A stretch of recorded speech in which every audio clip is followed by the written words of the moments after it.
আসসালামু আলাইকুম। আজকের রেসিপি আচারি ঢ্যাঁড়স। তো এখানে মোটামুটি আমি কিছু পরিমাণ ঢ্যাঁড়স নিয়ে নিয়েছি ক্লিন করে। তারপর আমি আসলে মাঝখানে একটু চিড়ে নিয়ে কেটে ফেলছি, যাতে এখানে হচ্ছে মশলাগুলো ভালোভাবে যায়।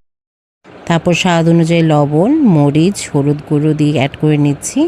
অ্যাড করে এটাকে ভালোভাবে একটু নেড়ে চেড়ে ঝাঁকিয়ে আমি জাস্ট কিছুক্ষণ রেখে দিব। এটা আমার খুব নস্টালজিক একটা পছন্দের খাবার। এটা আমি ফার্স্ট যখন মালয়েশিয়া যাই তখন খেয়েছি। তো প্যানে আমি কিছুটা পরিমাণ তেল নিয়ে নিয়েছি। একটু ওয়েট করতে হবে গরম হওয়া পর্যন্ত। এই যে গরম হয়ে গেছে, ঢ্যাঁড়সগুলো আমি এর মধ্যে দিয়ে দিলাম। এখন একটু নেড়ে চেড়ে ভেজে নিব, একটু ভালোভাবে ভেজে নিব যাতে একটু সিদ্ধ হয়ে যায়, বিকজ পরে আসলে প্রসেস আর সেভাবে করব না।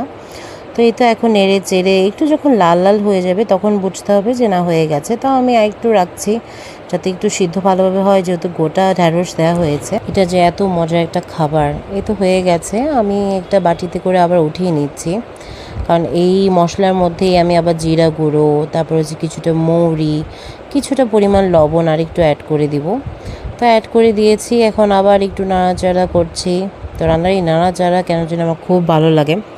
তো যখন একটু বুদবুদ বুদবুদ করে উঠবে তেলটা, তখন এই মাখানো ইয়াটার মধ্যে এখন গুলিয়ে রাখা তেঁতুলের রসগুলো অ্যাড করে দিব। এটা হচ্ছে বেস্ট পার্ট। তো তেঁতুলের রসটা এই মিক্সচারের মধ্যে অ্যাড করে দিয়ে কিছুক্ষণ নাড়বো চাড়বো। তারপরে কিছুক্ষণ পর আমি ঢ্যাঁড়সগুলোর মধ্যে দিয়ে দিব। তো এখন ঢ্যাঁড়সগুলো দিয়ে কিছুক্ষণ এটাকে একটু রান্না হতে দিতে হবে, যাতে মশলাগুলো ভালোভাবে ঢ্যাঁড়সের মধ্যে যায় আবার। তো এইভাবেই মোটামুটি রান্নাটা আসলে এখানে 90% শেষ। তো মোটামুটি রান্না তো শেষ হয়ে গেল।